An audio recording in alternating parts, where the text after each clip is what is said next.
Hello boys and girls, welcome to my channel. I'm the Obscure Angel BT, and for today what we have in here it is the Jurassic World Evolution.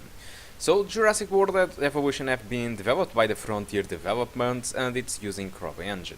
So Frontier Developments have been the developer behind games like Planet Coaster, Roller Coaster, so they are not exactly new in this type of games, and CryEngine have been used in games like the Planet Coaster, which is an engine that they decided to develop for their new generation games, just like this one.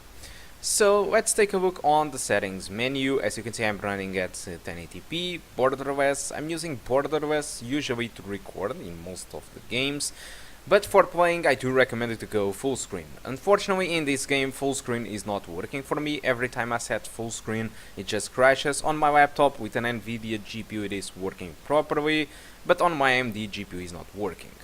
So I need to play with borderless. So for the settings I'm using the median settings, okay, and the median settings you can have textures on high. Anti-aliasing you can choose between upscaled, TAA or off. Upscaled TAA, it's pretty much like the same thing as the game probably drops the rendering resolution to something lower, and you get an internal resolution lower than it is and as you can see most of the stuff with the median settings are at high. You get ambient occlusion on low, global illumination and screen space reflections are off. Screen space reflections on this game it's actually very demanding. Geometric, foliage, shadows and water quality are set to median, and winds and rain is set to high. So you can actually see droplets from the rain, and you can see the wind affecting the grass, which in my opinion is very well done. So I have done a very simple benchmark on this game with ultra, high, median and low settings, and with ultra settings the performance was most of the time lower than 30 frames per second.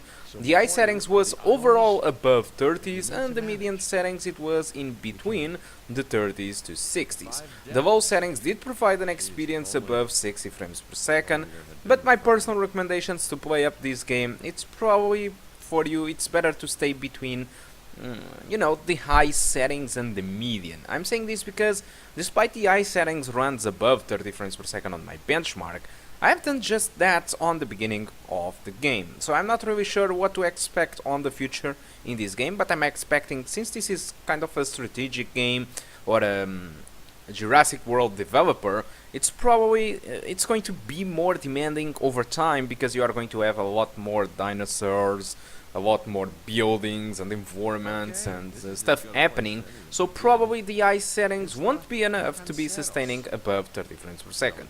And it's not a problem at all if you want to play a little bit lower than 30 frames per second, because this game, it is a strategic game. You don't really need to have that insane performance or have frame rate above 30 frames per second in order for you to play decent with this game, because this is, yeah, it's just kind of instead of being a city builder, is a Jurassic World builder, so you don't really need those 30 frames per second.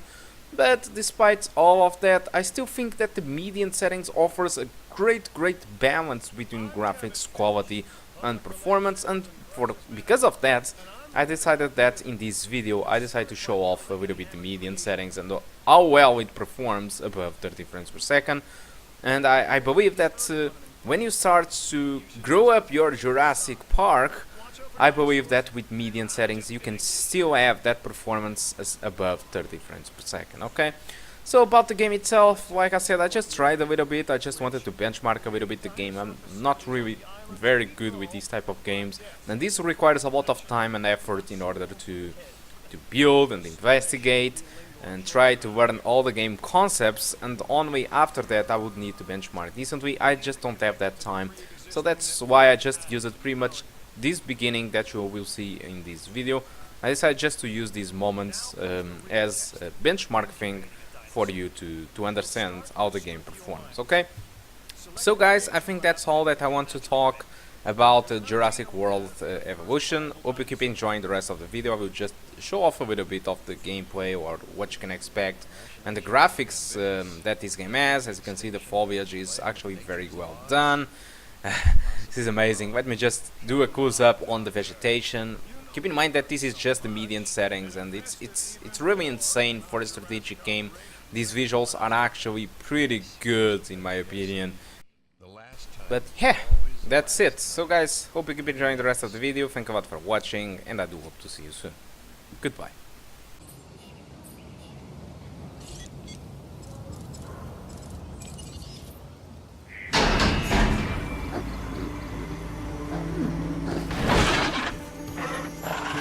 Life, it begins, the most precious moment, the result of incalculable actions and reactions, trials and errors, genetic mutations and unknowable combinations, chaos, all leading to a living, breathing, thinking being, an entity, distinct and unique, and now we, you, just manufacture them. So, well done, I guess.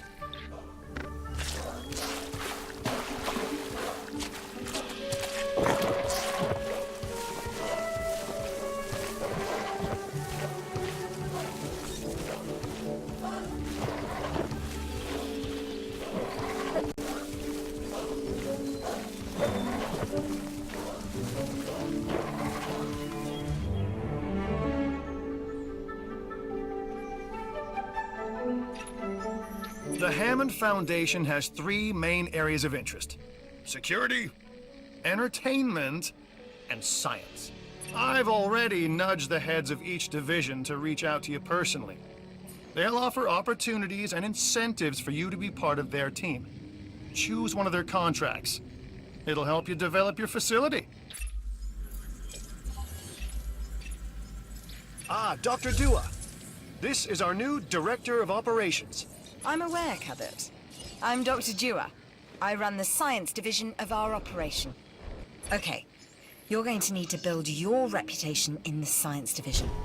Not easy with me around, but you'll manage. That means managing our dinosaur population and seeing that they are flourishing. Contracts can be requested from the division heads inside the control room. Complete these to increase your reputation and gain additional revenue to keep expanding your park. So, one more thing. Your reputation. Your rep, quote unquote. Keep an eye on it, okay? If you have a solid reputation with a division, you're more likely to benefit from them. Financially, I mean. But, like life, it's a balancing act. Each division is vying for your attention, and if they don't get it, they tend to take it personally.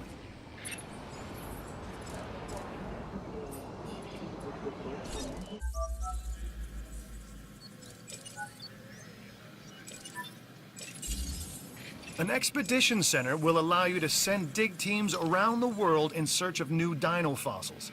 DNA can be extracted from these fossils, which our scientists can then turn into living, breathing dinosaurs.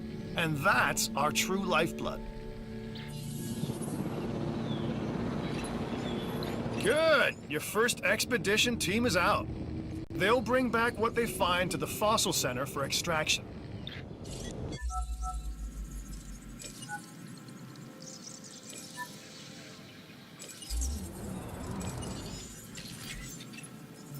Your job is simple, really. Create dinosaurs which attract visitors to your facilities, brings in capital, money, which means you can do more research to build better facilities and create more dinosaurs, and there you go. A circle of life, development and resources, nature and commerce. See? Simple. People think money makes the world go round, but they're wrong. Contracts make the world go round, my friend. Obligations and commitments. Complete a contract and your rep with the science division will increase. Meaning you'll be able to take on more complex and challenging missions.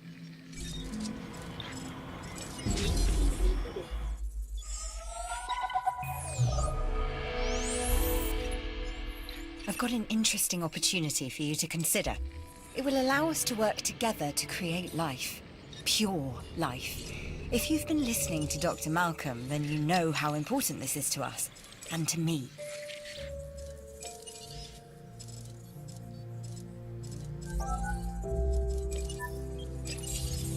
I knew you were my kind of person. Inquisitive, driven, and I knew you couldn't resist this opportunity. So let's get started. Together, we can create a more authentic version of our dinosaurs. That means a complete genome. And I think you are up to the challenge. Don't disappoint. Struthiomimus. Interesting. Another dinosaur that furthers the case of a direct linkage to our modern birds.